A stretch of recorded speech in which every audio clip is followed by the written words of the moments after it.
student at the Keck School of Medicine of USC. I went to Cal State Fullerton for undergrad and majored in biology there. Graduated in 2020. Took a gap year and I worked to distribute vaccines all over Los Angeles, including like South LA and East LA, to like communities that were very strongly affected by the pandemic. Now, as a medical student, I'm involved in research. I'm involved in outreach, like interfacing with students, kind of like this. I'm involved in some student interest groups, like some national ones like SNMA, maybe you guys have heard of, Sports Med Student Interest Group. And yeah, so I've had some various experiences, and I can speak to student life at USC. So if you have any student life questions, I'm your guy. Great. Thanks for joining, Isaiah, on short notice like that. I appreciate that. And thanks for inviting me and Isaiah here. When we do these talks, we like to just give you information that we think will help you prepare, give you some things to think about as you prepare for your medical school preparation. Even though it might be a little early in your academic life, it's never too early to start preparing and kind of be aware of the things that you need to do for medical school. So we hope that you'll see your way to applying and maybe attending Keck School of Medicine in the future. But if not, we hope we can give you some things to think about that will help you get into any program of your choosing, as far as medical school or graduate school programs. So I have a little PowerPoint here that I'll share.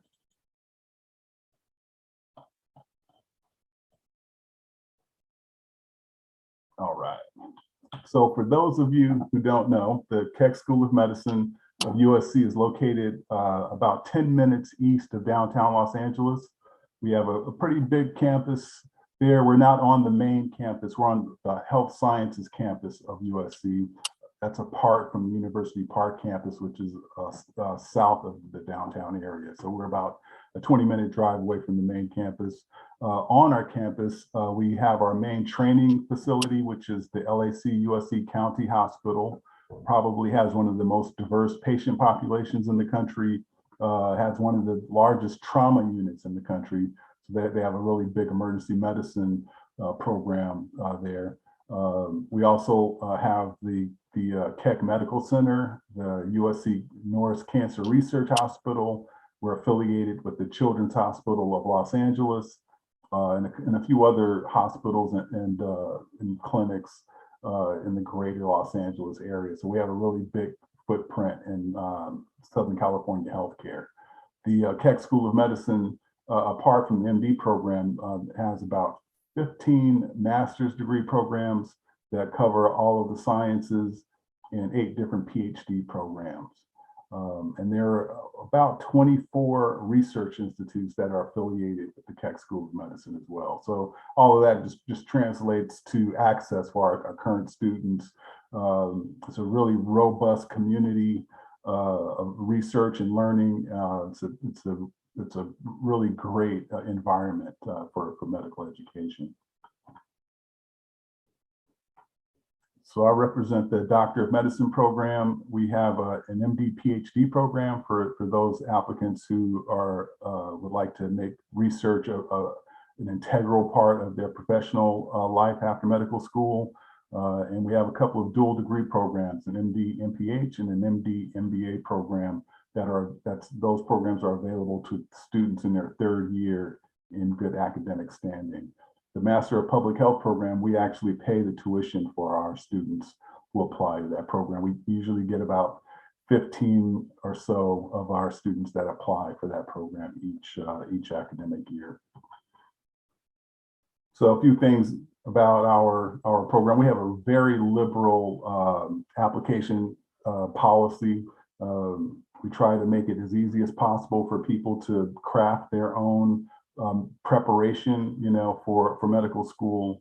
We try not to put any unnecessary hurdles in your way and you representing yourself in the application process. So we don't require any specific course requirements for application eligibility. We leave it up to you to prepare in the way that best suits your circumstances. With that said, though, every accepted student really has a strong foundation in the sciences. We just don't dictate how they represent that in their academic body of work. Our 1 and 2 year exams are all pass-fail exams, promotes a lot of collaboration amongst our student body. We have a really large and comprehensive academic support unit. We have peer tutoring.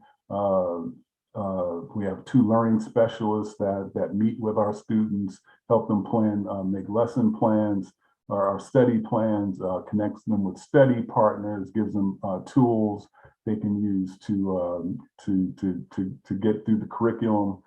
Very, very helpful. We have a full service wellness program with 2 licensed clinical psychologists that run the program, and it's dedicated to our MD students. And they have a variety of services that they offer. I'll put a link in the chat when I finish the presentation, and you can go to their web pages and look at their portfolio of services. We have a lot of opportunities for students to engage in community engagement mostly through student interest groups, but we do have a Keck Office of Community Engagement that has more formal ties with organizations throughout the Southern California area. But there is no shortage of opportunities for our students to be engaged in with the community, their community of interest at our school. This is what the last incoming, or not the last incoming class. We have 1 class is coming in August, but this is the class of 2025. Class size every year is 186, and these numbers are fairly close to the composition of our student body each year. We typically have about 75% science majors, people who are science majors in the undergraduate schools, and about 25% people that were other majors. As you can see, a lot of languages spoken, very diverse student body, people from all over the world, all walks of life, all academic backgrounds. It's a really vibrant student body, and that's kind of one of the things that we look for when we look at incoming applicants as well. So the application process it's a pretty long process. It starts in May. Applicants complete a primary application with the AAMC, the Association of American Medical Colleges, and you provide all of your academic background to them. They coordinate your letters of recommendation. You enter or submit your experiences with them, your personal statement. They coordinate the Mcat, medical college admissions test. They assemble all of that information, and within their primary application, you choose which medical schools you would like to apply to. And once they verify your Mcat and verify your information, those schools that you want to apply to will invite you to complete secondary applications with each school. And we've just started sending out secondary applications in June. We'll start interviewing about the end of August, and we'll interview all the way through the next March. So it's a pretty long process. We're enrolling admissions. So the earlier people get their applications in, the better off they'll fare. I mean, like on October 15th, we'll accept probably 50 or 60 students right off the bat. So the earlier people get their applications in, the better. And those are our deadlines there. It's a pretty straightforward process. One typo there, the actual ballot MCAT dates are January 2020 through September 30th of this year. So that's for people who want to matriculate in 2023. So the only thing we do require is that you take the MCAT and that you submit letters of recommendation, but we don't dictate who writes your letters. We prefer a committee letter or packet. But if you choose the individual option, that's totally fine. You can have letters written by any one of your choosing. We don't put any stipulations on that. People usually will have 2 science professors write letters and 1 like personal endorsement letter. That's typically the way it works out.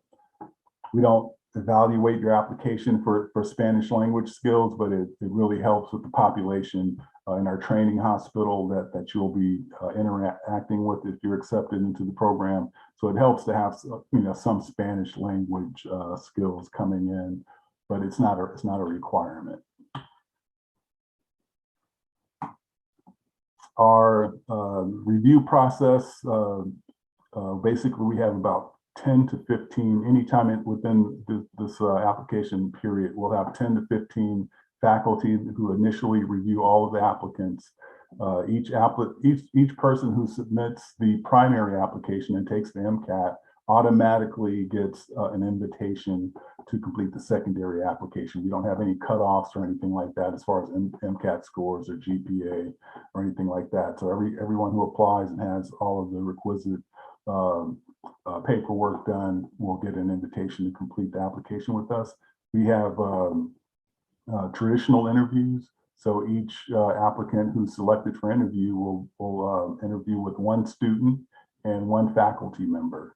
And that person is really low key. It's about a 30 to 40 minute application just to kind of get to know you and let you kind of get to know our students, our faculty members. After that, they complete an evaluation of the interview, and they give that to the admissions committee. We have 6 subcommittees that form the admissions committee, and each subcommittee is comprised of 3 faculty members and 1 student. So there's students involved in every part of our process here, our selection process. And they typically take about 4 weeks, and they'll render a decision on whether to admit you into the program, waitlist you, or not admit you. Like I said, we'll interview all the way through March. We typically will interview about 650 people throughout the cycle. We'll accept almost 400 people, and just to get down to our number of 186 folks. So what do we look for, you might ask? Well, these are some of the things that we look for in applicants' materials. Your writing skills, the way you express yourself in writing initially is really very important, because that's all we have of you, right? Is the way you write about your experiences. But these core competencies are things that we look for in your application. We look for, or our reviewers look for, evidence of you giving yourself opportunities to develop these competencies and talk about the development of these competencies, as well as your values, your motivations for wanting to become a doctor, and things like that. But we are really looking to make sure that you have the maturity, that you've given yourself enough opportunities in clinical settings or community service settings to really know and be able to foreclose on a career in medicine. We want to see that you've done your due diligence, like you've done career exploration and you've decided like this is the path you want to go on. And we want to hear you talk about your preparation for that path, what it means for you, what is the value that you get from engaging in your community of interest. How do you feel that will serve you as a physician in your professional life, as a medical student, and things like that. So these are very important. The AAMC actually has a list of these. I think there's about 15 of them all together, and they have full descriptions of each of these competencies on their website. So definitely want to make that a part of your process as far as like putting your application materials together and kind of thinking a way of kind of thinking about your past experiences, kind of gives it your experience context. So intrinsic motivation is a #1 thing that every accepted applicant displays. Meaningful experiences, the way they talk about their extracurricular experiences, be they clinical or community service, what have you, the way they talk about what that experience has done for them, on a personal level, how they expect that to benefit them as medical students and later on down the line as professionals, medical professionals. All of our students that we accept, they all seem to have a really strong sense of mission. They articulate their values really well. They don't need bullet points to talk about what's important to them, or how or their motivations for wanting to become a physician, at where they're at in their lives. I mean, they are thoughtful folks. They've really given it a lot of thought, and they are engaged with their community of interest. And that's what really makes them stand out as medical students. So a few things you want to think about, when as you're preparing to prepare for medical school. You want to develop a dependable support network. You want to have people that you can rely on and for help, just to kind of be with you on that journey and kind of know what you're about and what you want to achieve. You want to have a preparation strategy. You want to speak with like pre-health advisors at your current school. I don't know how many of you are already in undergraduate school, but you want to connect with pre-health advisors because they have a lot of information on a lot of different medical schools. Seek their advice and have them aid you in your preparation. You want to research funding opportunities as early as possible. You should start doing that now. Just kind of make that a thing that you do, so that when you're accepted in the medical school, you'll have some places in mind that you can try and apply to offset some of the tuition costs of medical school. And you want to have a post-application cycle plan. If you don't get into medical school on the first try, what are you going to do in that intervening year or two? How are you going to spend that time so that you don't lose that momentum you built up over the couple of years it's going to take you to prepare for medical school? So you want to make sure that you can keep moving forward in a positive direction, no matter what happens, whether you get in or not. These are some resources. I'm sure you're all familiar with the MSAR Medical School Admissions Requirement Handbook. For those of you who aren't familiar with that, it's an online handbook. I think it costs like $30 or so for full access, but it has all of the medical schools in there online, has all of their requirements, the makeup of their last incoming class, things about their program, application requirements and things like that. You can have it all in one place there. So it's a handy resource. If you don't have an advisor, the National Association of Advisors, they're the professional development network for all of the pre-health advisors around the country. And you can email them and they will set you up with an advisor as long as you don't have a medical school application pending, they will set you up with an advisor and you can ask questions and kind of strategize with an advisor. Excuse me. Our website, keck.usc.edu, has a lot of information about our program there, particularly the curriculum tab on our admissions page has a really comprehensive, great description of our curriculum there. And I'll put the link for that in the chat in just a moment. Our Linktree link has links to a lot of different components of our program that you might find interesting. The Office of Diversity and Inclusion has a great website. They're a pretty integral part of our program, our student body. They're like a hub for our student body, and they have some great things on their website as well. They also have, they sponsor 2 summer research programs. I think this summer's program is already underway, but you might want to check that out in the future. You might want to see if you can be a part of that. And my email there, medadmit@usc.edu. My name is Mike, and I'm happy to answer any questions that you have. I can't really provide personalized advice, but I can answer any questions that you have about our program. So if you can't think of any questions here and you want to email me there, feel free.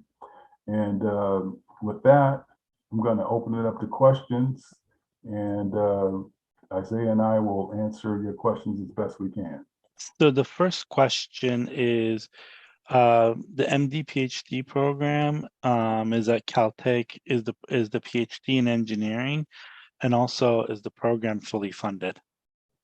Yeah, the program, it's in conjunction with Caltech, and it's basically science, science related, like health sciences related. The PhDs that they offer, but any of the Caltech PhDs or the Keck USC PhDs that are offered, applicants can apply for those. And yeah, it's fully funded, and we provide a $35,000 a year stipend to people accepted into that program. We typically get about 200 applications for that program. We usually select about 4 people each year for that program. So it's pretty competitive. Most people that get accepted, you know, they have a pretty decent, they don't have to have authored any research, but they typically have, you know, a really good amount of research experience. You know, they have research bona fides, you know, and they get accepted in the program. Basically, the way it works too is they get accepted, and then they do their first year of medical school. And after that, between years 1 and 2, they'll do lab rotations in some of the PhD labs. Then they complete year 2, do rotations again, and then they choose and apply to which research person they want to work with, and they apply to that. And then they will go and do their research component of their degree, and that can take anywhere from 3 to 7 years, depending on what PhD they go after. Then they come back when that's done and complete years 3 and 4 of the medical school curriculum. Yeah, and Isaiah, do you want to add what you just typed?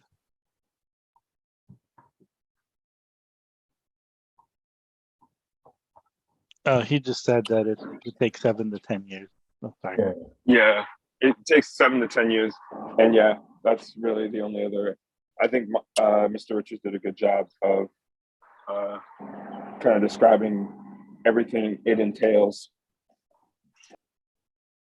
Perfect. Can an MPH be completed within the 4 years of medical school, or is it an extra year? And the extra year, would you take a leave of absence to pursue the MPH? Yeah, you would take a leave of absence, and typically people will take that leave of absence between years 3 and 4 of the medical school curriculum, and they'll do that solid year of MPH curriculum, which will be on the University Park campus, and then they come back, complete year 4 of medical school, and then they graduate with both degrees after 5 years. This person wanted to ask, I was wondering how medical students get involved in the Keck Human Rights Clinic. In the Keck, I'm sorry, I didn't catch that, the end of that. Keck Human Rights Clinic. Keck Human Rights Clinic, are you familiar with that, Isaiah? Yeah, I am. So a lot of, I believe the Keck Human Rights Clinic is just a student-run clinic on campus. So there's a few student-run clinics at the Keck School of Medicine. One of them is the Human Rights Clinic. There's also a street medicine program. So these are kind of opportunities for students to kind of get their hands, like, I guess, like get more clinical exposure beyond what you get through the curriculum. And you're going to get a good amount of clinical exposure just through the curriculum itself, through the intro to clinical medicine class that you guys will take. But there is, yeah, student run clinics. So I think it's usually just run kind of, you know, it's similar to a club in undergrad, where you would just, there's going to be a day when probably like the first week of school where all the clubs are going to be out on the little lawn that we have on campus. And then you can just sign up. And even if you miss the sign up at that like time, you can just get on their email list and then get into their communications and go to the meetings and stuff. We haven't actually had any student run clinics in the last, I want to say 2 years since COVID broke out. So that kind of disrupted it. But hopefully we can get back to doing those, because that was a big selling point for me. It's kind of cool to be able to be involved in those student run clinics. So yeah, that's how you do it.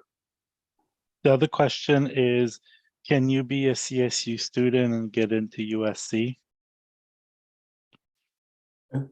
Yeah, definitely. We not sure what the breakdown is, but we get a fair amount of applicants from the CSU system. Yeah, and Isaiah he went to Cal State Fullerton, so yeah, definitely.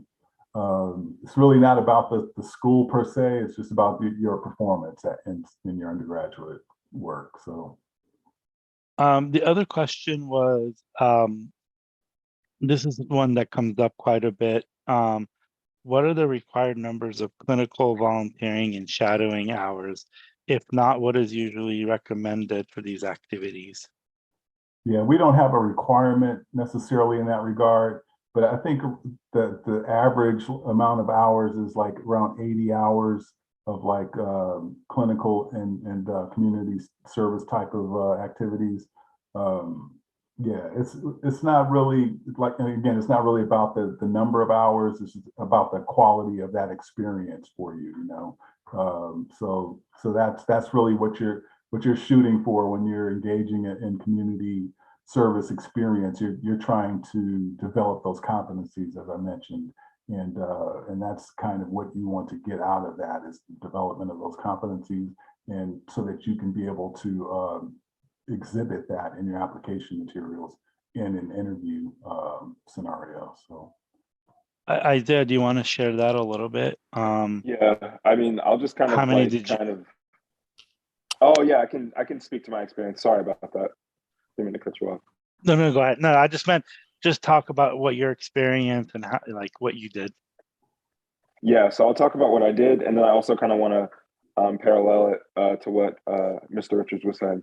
So what I did was I think I had around 60 shadowing hours, and then I also had around community service. I had a lot of community service, north of 100 easily, and then I think the last one was clinical, um, and I had like 40 to 50 clinical hours.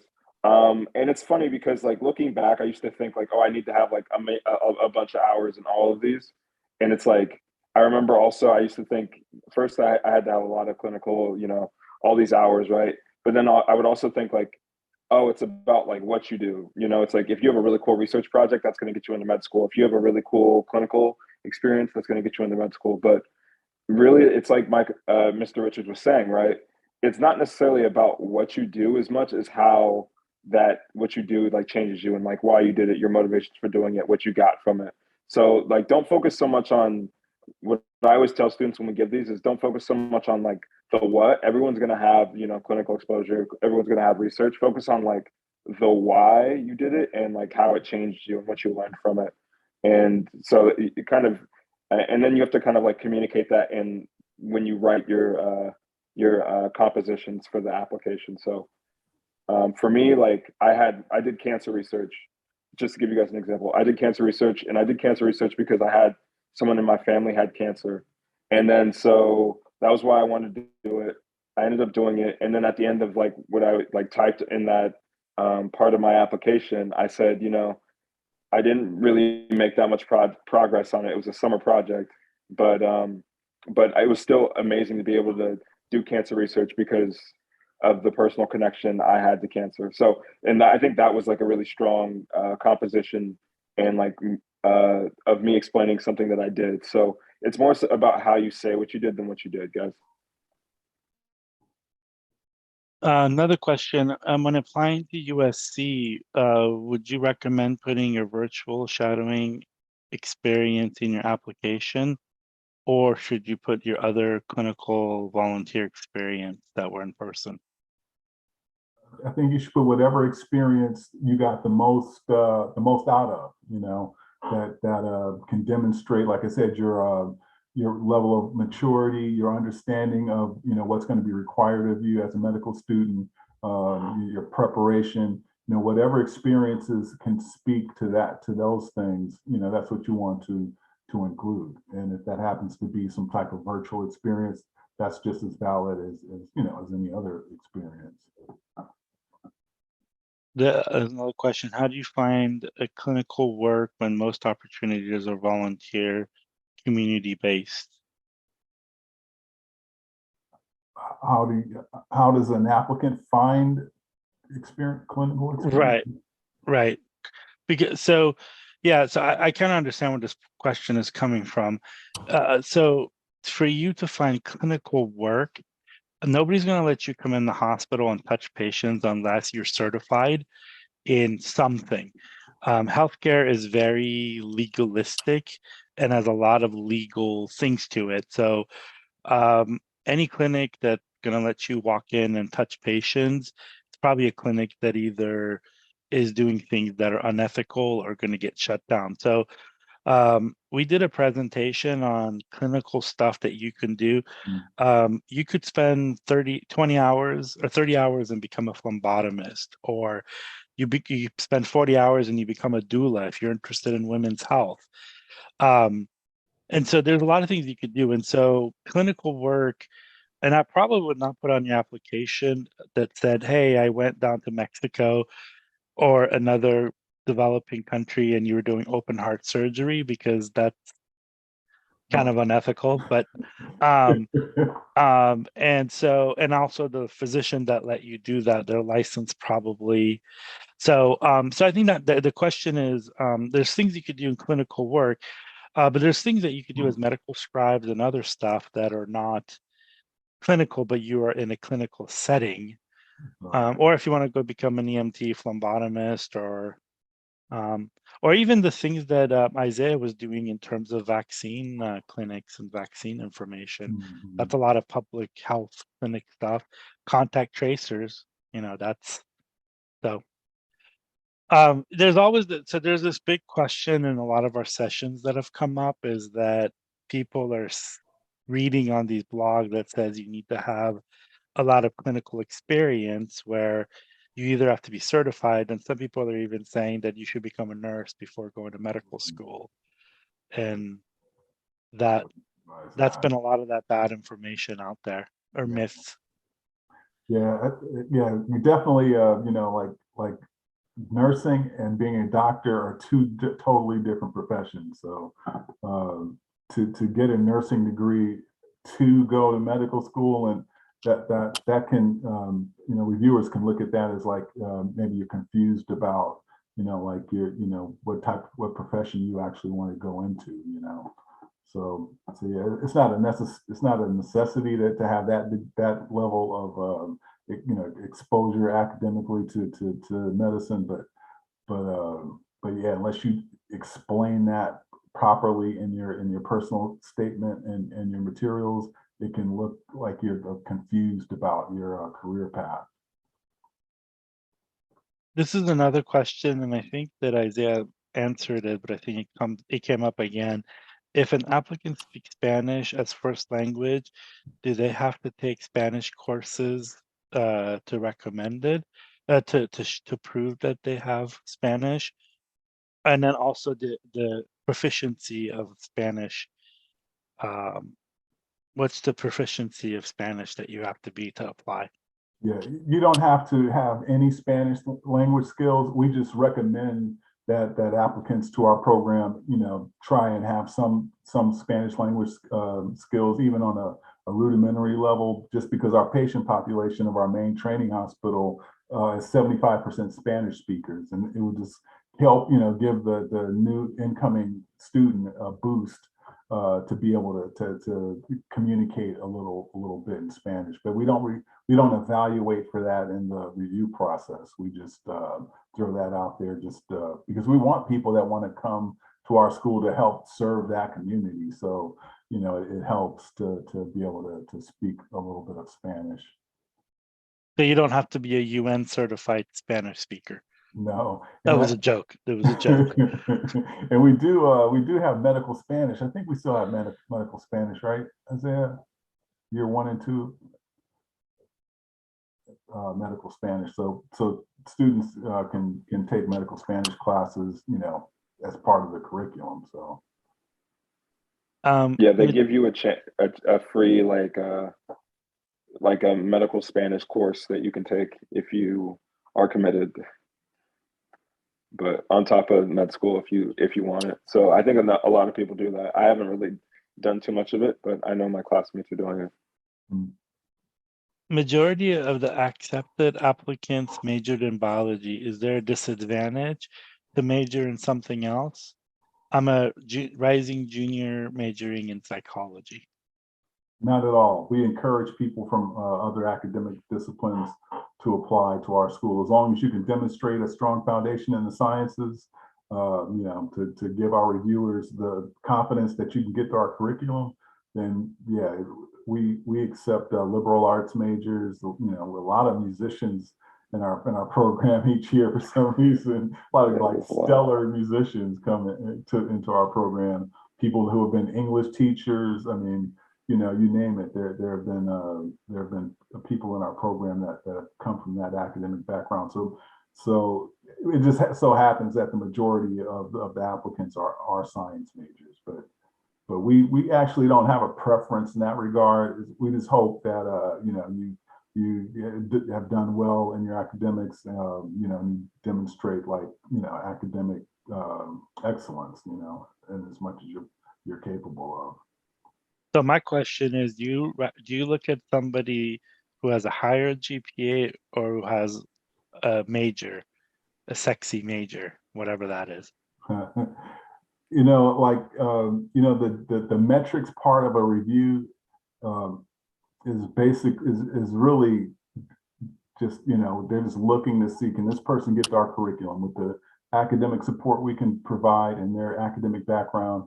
Can they make it through our medical school curriculum? After that, like I said, we're really on to who are you as a human being? That's where the most of the focus is. So a GPA is not going to necessarily make or break your chances of being accepted. There are plenty of people with 4.0 GPAs and 525 Mcats, and they never even get an interview.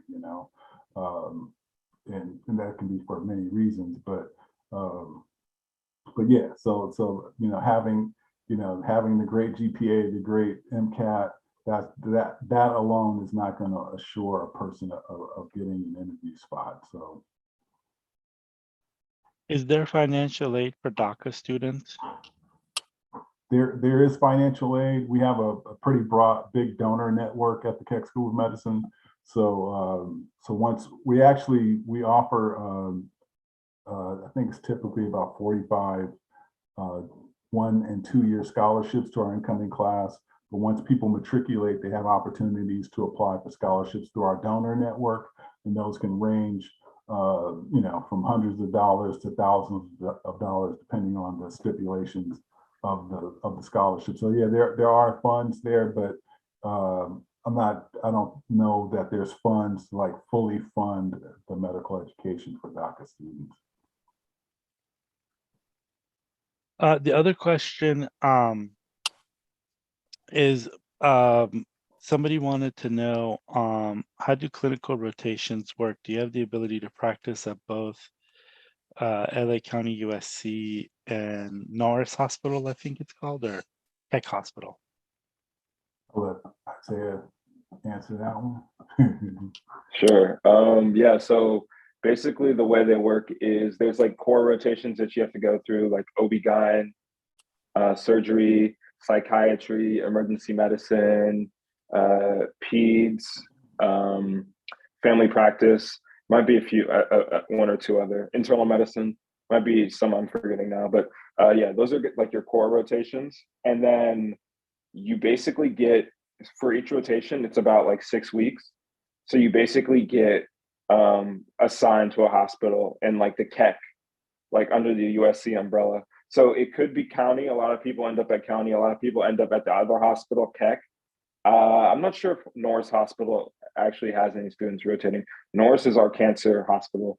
But we have other clinical sites that students can rotate through. For instance, there's the Huntington Hospital in Pasadena. That's a place that students go. I've heard of people going to Cedars-Sinai, which is in West Hollywood or Beverly Hills area. There's CHLA. That's one of the kind of premier children's hospitals in the area that USC is affiliated with. So really, there's a lot of hospitals that, if you were to look on USC's website, you'll see a lot of hospitals that are affiliated with us, and a lot of those are the ones that a lot of people can rotate through. So The question also was, is the 75% of Spanish-speaking patient population at Los Angeles County USC and the USC hospitals combined? I would just say that 1 in 3 people in the Los Angeles area are of Hispanic origin. So patients can show up to any hospital and they're not limited to one hospital. That's correct.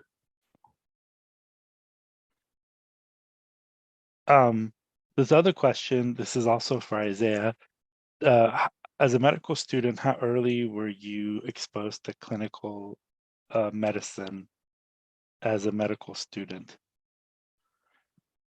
We should get the official answer from a medical student on this one. Day one. Actually, not day one. Sorry, it was like day 7 or 8. It was like really early on. So, like I was mentioning earlier, and I'm pretty sure Mr. Richard mentioned this in his presentation. There's a program called Intro to Clinical Medicine at USC. And basically the way it works is it's a longitudinal program. So it's here like the whole time you're in your preclinical years. And basically what happens is every like once a week, you'll basically go and do clinical, you'll have a clinical experience. Either that's, going down to county or Keck Hospital and seeing patients and interviewing them and doing kind of basic histories and taking vitals and stuff, or practicing presenting. Or other times it can be, learning physical exam techniques. And other times it can be, learning different things that you're going to need when you get to on the wards. So from day one is basically how we describe it when we talk about the clinical experience that you're going to have at Keck. And that's through the Intro to Clinical Medicine course called ICM. Yeah, Isaiah, I remember one time you were talking, I think you mentioned a program called COPE program where you can get like clinicals, because I was just thinking of that question earlier about how to gain clinical experience. Would that program be something like people could try? Yeah, that's a good program too to add to the list of resources that you guys were mentioning earlier. It's called COPE Health Scholars. I know a lot of people from Fullerton that I knew that got into medical school ended up doing this program. I didn't end up doing it, but COPE Health Scholar is something you guys can look into. It kind of allows you to rotate through the hospital in different like departments, and then you kind of volunteer, and it's nice because you get to interact with patients, which is kind of sometimes some volunteer programs they'll just stick you in like the gift shop and then you don't ever see patients. So that's kind of the saving grace of it. Yeah, that presentation that I put in the chat, there's like a 2-hour presentation on things you could do, but there's also this one that you could do to like regular clinics and how you could just go to approach clinic. But that's like a really long, it's a 2-hour presentation on things you could do. So I recommend people looking at that. Somebody else asked, your median MCAT is 517 and your average is 3.8. What is the range of your GPA and MCAT? The range on the GPA is typically like 3.0 to 4.0. The MCAT, I think the last class was 505 to 525 or something like that, 525, 523, something like that. Okay. So of all the people that are nervous and anxious, hopefully that could calm you down a little bit. Yeah, you don't have to be perfect to get into medical school.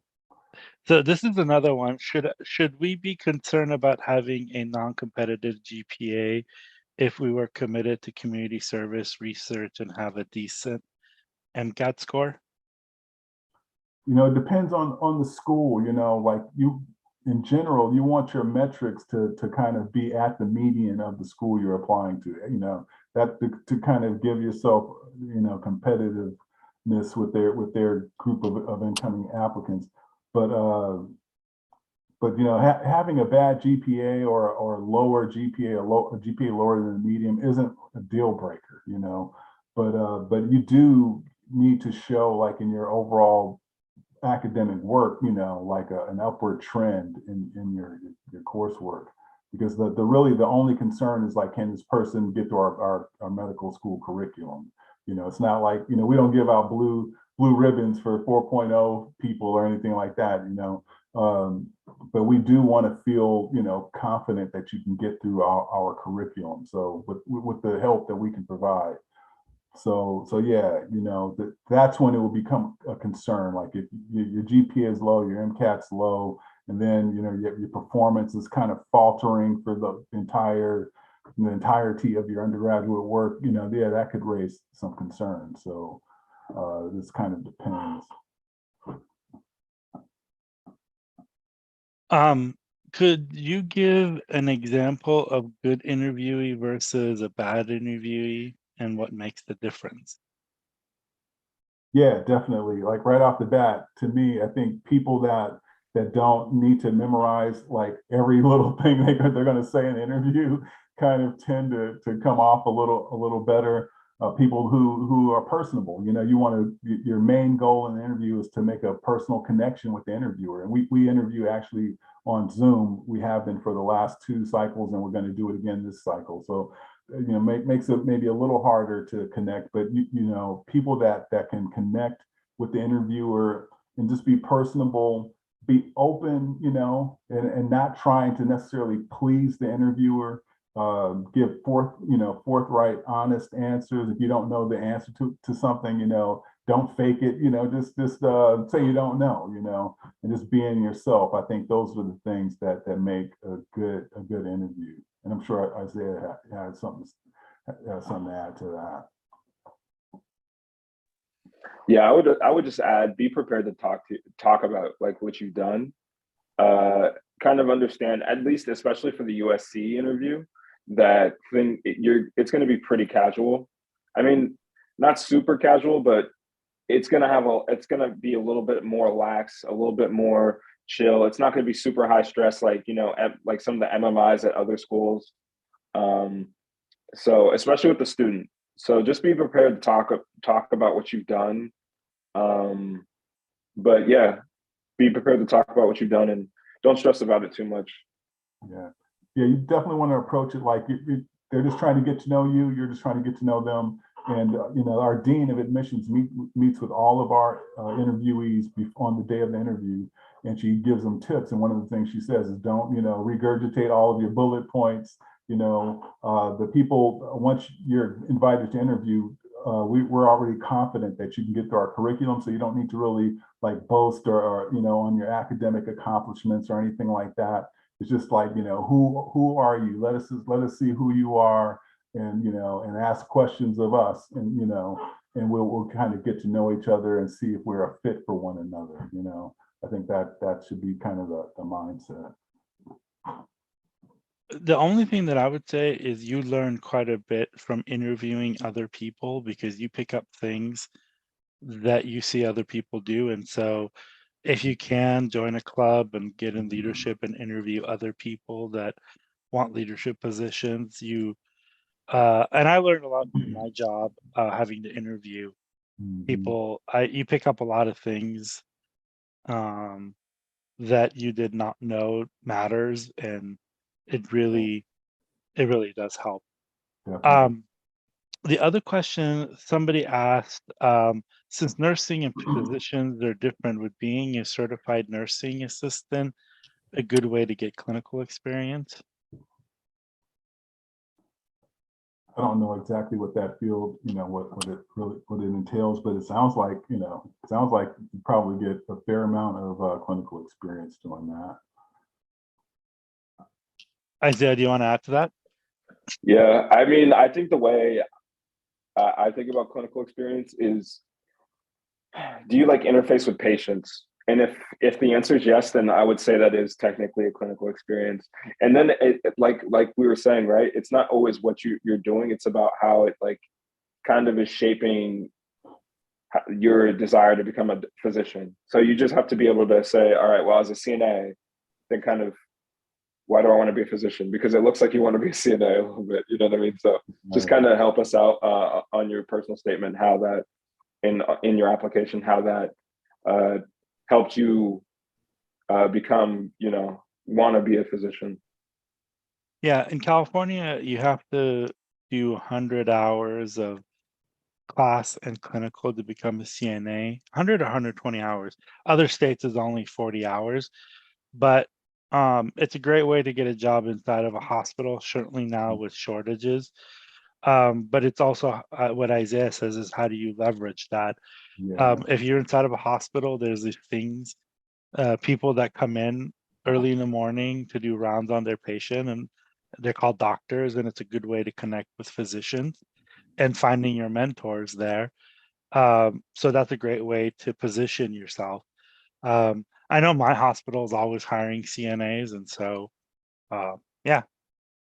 The other question was, is being a medical scribe a valid clinical experience even though scribes do not physically engage in touching patients?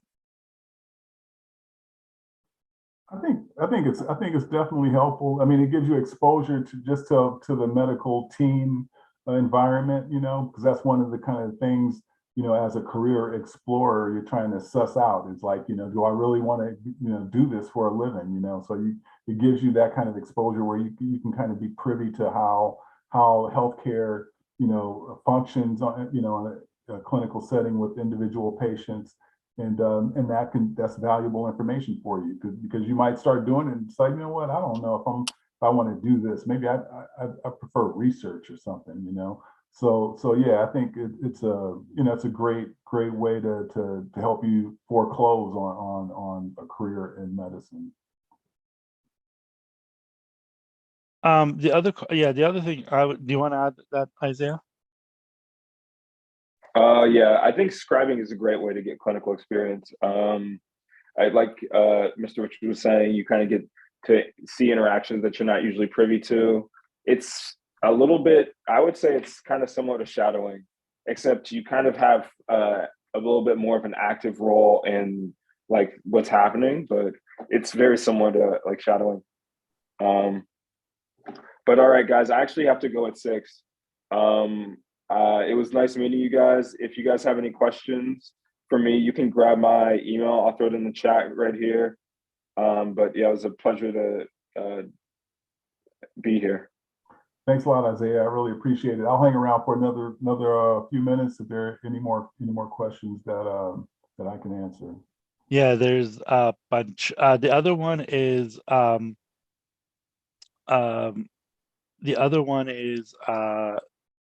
do you have any advice for non-traditional students?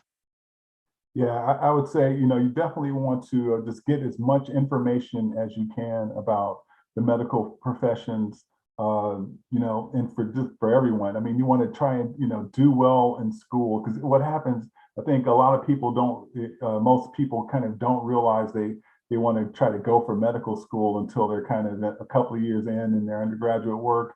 And by then, you know, they've kind of had a lapse in their performance academically or something. Which isn't a deal breaker, but you know, you really want to just try to do well in your academic work. You want to make sure you arm yourself with as much information about the health professions as you can. Seek out experiences, and I've talked to Isaiah about this and other medical students. You want to use like the preparation process as like a tool for personal growth. You know, like those competencies, and like I mentioned, like when you do community engagement work or clinical work or what have you, you know, you want to be exercising those competencies, you know, and you want to do that just for yourself. Just, you know, don't just do that just to check off the medical school box, you know, the boxes. You know, you want to get some research experience, you want some clinical experience, you want some community engagement experiences, good academics. You know, everybody's going to have all of that, you know, but so you want to make sure that you're making it count for you and have value for you. And I think that when you approach it like that, I think your application, you kind of stand out because you're just being authentically yourself, you know. So for people who aren't science majors, that doesn't mean you can't do well in the sciences, because you're going to have to demonstrate, you know, a strong foundation in science coursework, you know, either in your undergraduate career, or you might have to do a post-bac or something where you take some science classes to, you know, to demonstrate your grasp of the foundations in the sciences. And plenty of people do that. You know, we have, in our last incoming class, we had 82 people that had been out of school for 2 years or more. Many of those people didn't know they wanted to be physicians in undergrad. So, you know, they armed themselves with information. They took an educational enrichment program, took some science courses, did well, and got into medical school. So I would say, yeah, just really you use this preparation process as a tool for you to grow. Because what happens if you don't get into medical school? Is like all that prep just gone, you know, of no value. You don't want that to happen. You know, you want it to be able to count for something, and you want to be able to seize on that momentum that you're going to generate in preparing yourself. Another question. I'm a non-traditional. I'm a PhD student in chemistry, and I'm planning to apply to Keck. Are there special requirements for someone like me? And what do you look for an applicant like me? Applying to the MD program and you're going to have a PhD, we're just looking, like I said, like people that demonstrate those competencies, like a service orientation. I think one thing, like people that and this goes for people that want to apply to MD, PhD as well. Sometimes applicants that aren't successful, they kind of err on the side of thinking that because they have stellar research credentials, that they don't have to have, you know, that service orientation, cultural competence, and those things that we look for in the MD program. But you know, you have to pass muster as an MD student first, you know. So I would just say, yeah, you want to make sure that you represent, you know, the development of those competencies as best you can. Don't just rely on your academic background, you know, as something that's going to get you over the hump, because when it comes down to it, you know, the doctor-patient relationship skills that you know, going to be kind of developing now as you prepare for medical school, those are going to be very valuable. So I would say don't short that part of the process. Are the secondaries sent out pre-screened or to everyone that applies? Say again? Are secondaries sent out to pre-screened applicants or to all that apply? To everyone that applies, everyone who has an Mcat score and a verified primary application will get an invitation. There's a follow-up to, are primary applications more important than secondary applications, or secondary applications more important than primary applications? They're both very important. You know, the primary application is going to be more you know, more primary information, you know, your background, your academics, and things like that. The secondary application, like I said, we have a very liberal application policy. Our secondary is very low key. We ask questions like, you know, what's the most fun you've had lately? If you had to give yourself a nickname, what would it be? Things like that, just to give people an opportunity to kind of humanize their application and show a little bit of their personality. But then other schools, they grill you. So, you know, you have to kind of, you know, you have to kind of know the school you're applying to kind of get a feel for the types of things they're going to ask on their secondaries. But yeah, the way you present yourself in all of your written materials are going to be very important. Yeah. So both are very important. What happens is the screeners, they look at all of your application material and they're just trying to see, like, you know, who would be a good candidate for interviewing, you know, who they think can get into the program and do well in the program. But then our admissions committee, once they get the interview evaluations, they're scouring every bit of your application, both parts of your application and the interview evaluation. So, I mean, they're going through it with a fine-tooth comb. So they're reading, they're trying to get a sense of who you are and what you're about. So yeah, I can't really give, you know, more weight to one over the other, because yeah, they're both scrutinized heavily. Yes, you're wise as Solomon. You can't cut the baby in half. You have to take both the primary and the second. What advice do you have for reapplicants, especially in writing their secondaries? And I think that's kind of just what you talked about. But what advice would you especially have to somebody who's reapplying to medical school? I would say definitely where you can, you want to kind of just kind of reinvigorate, some of the responses that you provided. You may have had like more experiences that you want to add, or different experiences you want to have in the primary application section, or you might have other things that have come up that you think are valuable, and you might want to work that into your personal statement. But you don't want to just like put everything from the past application in there verbatim. You kind of want to freshen it up a little bit. They don't expect that. Obviously you're not going to have a whole slew of extra or different experiences or anything, but look at your application. Work with your pre-health advisor and just see where maybe you can touch up certain things, to really, bring those competencies out to full effect. Because I'm telling you, those competencies are what every admissions reviewer is looking for in your application. So, so where you can make those better, do that. And also there's like 3 or 4 questions on career changers, and I'm just going to ask you in general, are there career changers at USC? What makes them unique, and what do you look for them to through the admission process, and Yeah, what they bring to the school? we have quite a few. Yeah, and I always say like those career changers, I have a lot of respect for them, because they are typically, in maybe their late 20s. Sometimes people are even in their 30s, that apply and get accepted to our program. And they've had, a lot of different experiences. And I think that what makes them stand out is just their level of self-knowledge. They're really comfortable in their skin.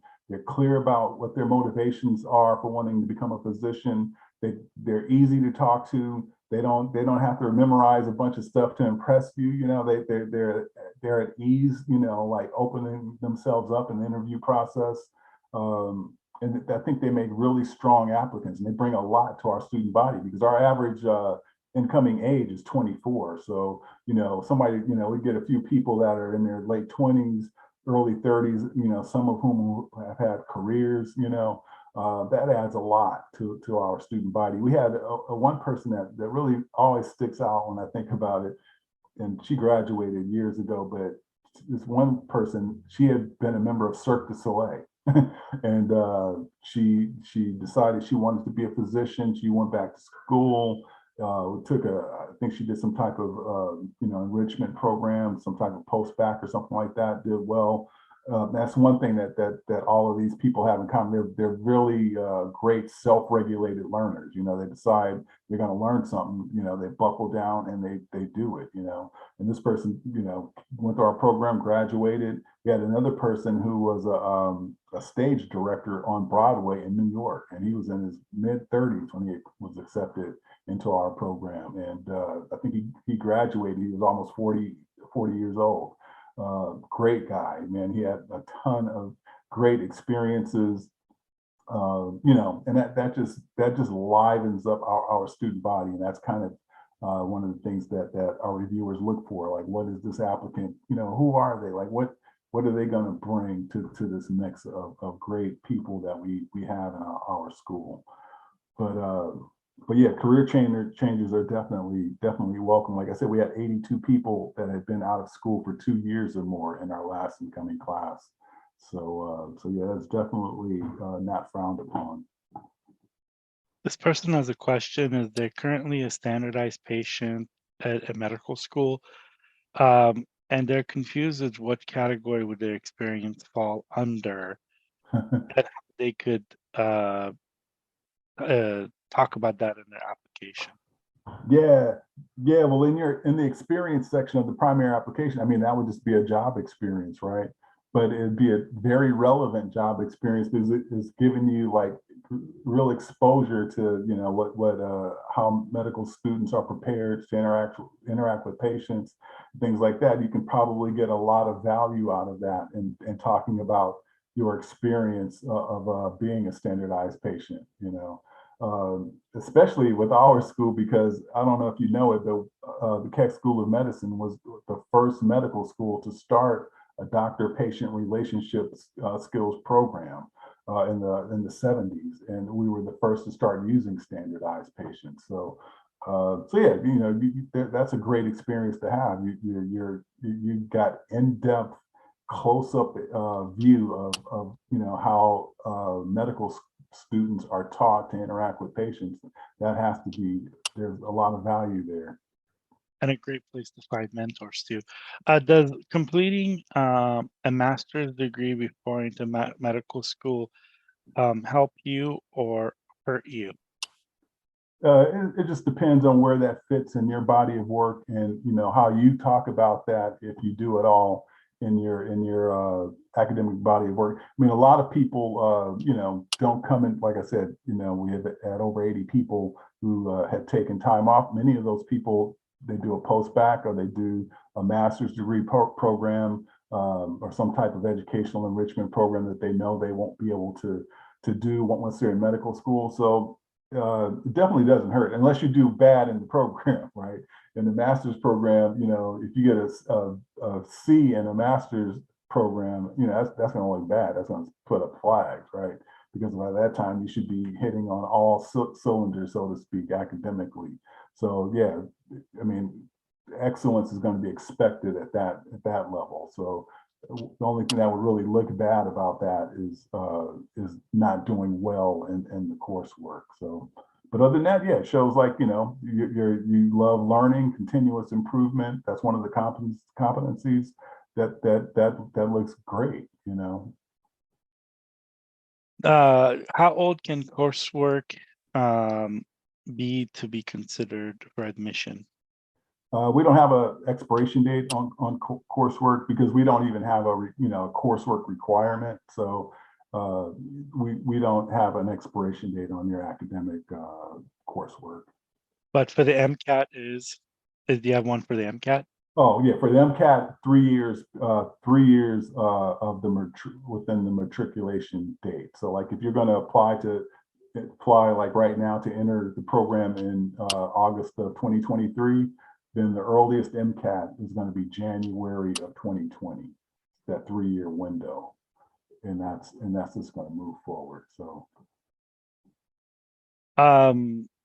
this one is would you advise prospective students to write to admissions office to discuss what activities do they have while building their profile, like updates, writing update letters to admissions? yeah, we don't accept updates at our school, but many medical schools do allow students to send updates. They also, allow to give advice to their students applying to their schools. We don't do that at Keck. We just have too many applicants and not enough people in our admissions department to facilitate that. So we unfortunately we can't take any updates, nor can we provide individualized advice to prospective applicants. The other question is what and then how late can you send? So you can't send even updated transcripts, right? No. Okay. Yeah, that was just a question. How late can you send an updated transcript? Okay, perfect. And then due to the pandemic, there has been oversaturation of COVID impact stories on medical applicants. If we were to discuss COVID in our applications, would it be negatively perceived since everyone is impacted? I don't think so. I mean, that's your experience. That's just your experience. It's like I said, it's not really the subject or topic of the experience. It's the way you talk about its value to you. So whatever that experience is, be it COVID related or not, we're looking for how did that impact you? What did that experience mean for you? What did you get out of it? Those are the things we want to hear. We're not creating, like necessarily the type of experience it is. We just want to just know what it's done for you personally. What does Keck consider prospective students who have personal exceptions for COVID vaccine? Yeah, I think you're still considered, but to, and I'm not exactly sure how it works, but yeah, you'd have to, like, if you're accepted, then part of the onboarding process is having your vaccinations up to date and things like that. And at that point, if you can't take the vaccine or whatever, you can apply for an exemption from that at that point. Yeah, it's I know that in the hospital that I work at is 3 nurses were terminated for not being vaccinated. So it's just a hospital policy, and each hospital has different policies Yeah. on how strict they are. I know LA County is very strict, so they're almost very limited exemptions. But yeah, what do you look for in a personal statement? What is important in a personal statement for you, since you read so many of them? Yeah, I think, and I'm not a member of the admissions committee or anything, but I do read personal statements and interview evaluations and things, and AdCom admissions committee comments, just so I can tell people, just so I can answer this kind of question. So, but I myself, I don't vote on the committee or anything. But I think the main thing is just having a narrative. I don't know why this thing keeps popping up on my screen here. Oh, it's the polls. We get feedback. Oh, sorry. Okay, no, that's all right. I think the main thing is just creating a overarching narrative, that kind of connects with your experiences and the way that you talk about your experiences. The basic question, the personal statement is an introduction. You're introducing yourself to us. So we want to know, mainly, like, why do you want to become a physician? And if you can tell us a little bit about that, how you came to that, whatever story might be connected to that I always find interesting. Give us an indication of what your values are. What is what community of interest are you engaged with? And why that community of interest? What does that do for you? How do you get value from that? Motivation, values, like, what's your personal mission? Most people that apply to medical school, they have a sense of mission about them. They want to be a part of the solution of helping other people, providing healthcare. We want to hear about that, like how has that developed in your life? Things like that. Your application should tell us a story about a brief story about who you are, what you're about, and why you want to be a medical school student. What are some of the red flags on primary applications? Yeah, Or in just applications in general? Yeah, I mean, I keep harping on motivation, because one of the red flags is people that are motivated for other reasons other than, like, altruistic reasons. I mean, it's okay to have other reasons, besides, like service orientation and things like that, the reasons that you want to become a physician. But I've read applications where people were saying things like, my sister's a lawyer, and my father said we need a doctor in the family, so I'm gonna give it a shot. I want to be a doctor. Like that kind of thing. That is definitely a red flag. I mean, it's great that your parents want you to be a physician, but you don't have to tell us like that. We want people that are intrinsically motivated, because becoming a doctor, don't lose sight of this, is committing to a life of service. It's not just some walk in the park, right? So we want people that have done their due diligence, exploring the opportunities in health professions, and have come to a reasoned conclusion that, like, this is how they want to spend their life. Because the worst thing we can do is accept somebody who's just testing the water, and then they don't make it past the first year, and they quit the program or something. So So yeah, so that's one big red flag. Another red flag is just like maybe in your personal statement, like not really demonstrating that you're coming into this thing with your eyes wide open, like, not really fully or adequately demonstrating that, you understand the challenges of medical school, of becoming a physician. Like you just think like, medical school is just like any other medical or any other academic program, or something, you want to indicate that you understand the gravity of this decision that you're making, your level of maturity and understanding about what you're getting yourselves into. Like, it's because if you don't do that, then you're just not going to get an interview. So that's a big red flag.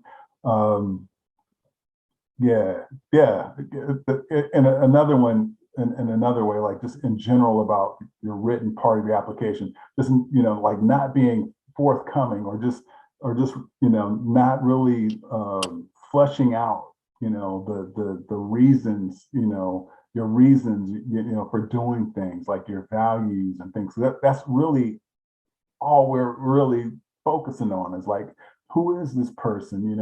Are they a good fit for our school? And only way we can discern that is if you give us a little bit of yourself, in your written work. So that's people that don't do that or hold back, and some people will have great written work, and then they'll come in and then, they'll be, apprehensive about sharing in the interview, and that's going to be a red flag. The person can't just come and just talk about themselves naturally and without apprehension, then, they're probably, not going to be, a good fit for our program, So yeah, just being able to talk about yourself, demonstrate, let us know who you are, and not be guarded, I think is the big thing. This person is a psychology major, and how would you say your journey in getting your master's in educational psychology? But it was great. Cal State Northridge is a great school. I did my bachelor's in philosophy, and after that, to be honest with you, and not like I'm some big, brainiac or nothing in philosophy, but after I did that, I feel like I could do anything academically. I mean, regular, like the master's degree program was made a lot easier because of the rigor of that philosophy program. But I just love learning, and I love learning new things even to this day. I mean, I always have some project that I'm involved with, trying to learn something new or challenging myself in some way. And so I just wanted to do, that's why I chose that field as my major. I didn't even know how that would connect to a job. I just did it because I wanted to understand the learning process, what's involved, what are some of the factors involved with people learning, in academic environments and just in their own life space, and I was just curious about that. And that's why I studied that. And while I was completing it, I got a job with a Fortune 13 company, and I was a talent development consultant. So I did that for a number of years. And that's how I kind of got into this field. And part of educational psychology is metrics, so when I got hired at USC, I was in the curriculum department. I actually was in examination development. I would help professors put exams together, because they know their subject matter, but they a lot of them don't really know how to put together exams and test the topics that they want to test, and how to formulate sound, well-formed questions and things. So I did that for a couple of years. And then I decided, I knew people in admissions, and they said, you ought to come and apply and work in admissions. And I tried it, and here I am. But yeah, that educational psychology, I found it very fascinating. I did my master's thesis was on like career coaching your kids. I wrote a series of workshops for parents of middle school age children, and to aid them in providing career advice for their kids. Awesome. The other question was, do you accept your prereqs or classes taken at a community college?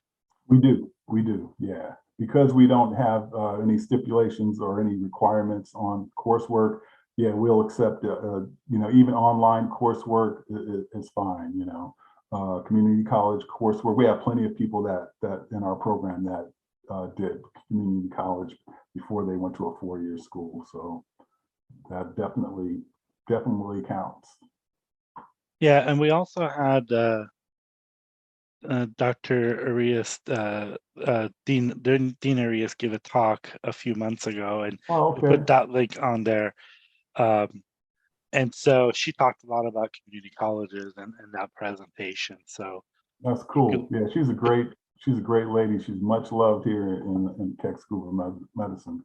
yeah, one of my friends works with her. She's an OBGYN and raves about her. So That's cool. um what would you say that makes Keck School of Medicine unique or different from other schools? I think, well, one thing that I think, it's hard to say unique because, most medical schools offer the same types of things. But one thing that I like about the school is just this sense of collaboration among students, faculty, and staff, for that matter.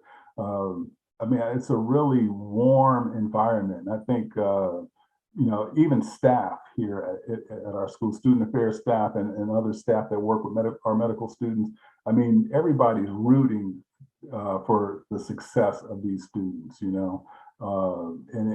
I think that just makes it a very nice, nurturing environment. It's a very collaborative environment, and I really like that. And also, formal aspects of the program that I like is they have a really strong health justice component to the program, and also a professionalism an individuation component of our curriculum. The health justice is teaching students about like systems of care, how to advocate for patient health in organizational settings, things like that. How to recognize disparities in healthcare in different populations of patients, and be able to critique how the service is delivered to patients, which I think is very valuable. And then the professionalism, empowerment through professionalism and individuation, that part of the program, I think, really helps medical students tie their medical education together and kind of figure out like what type of professional they want to be, and prepare for residency.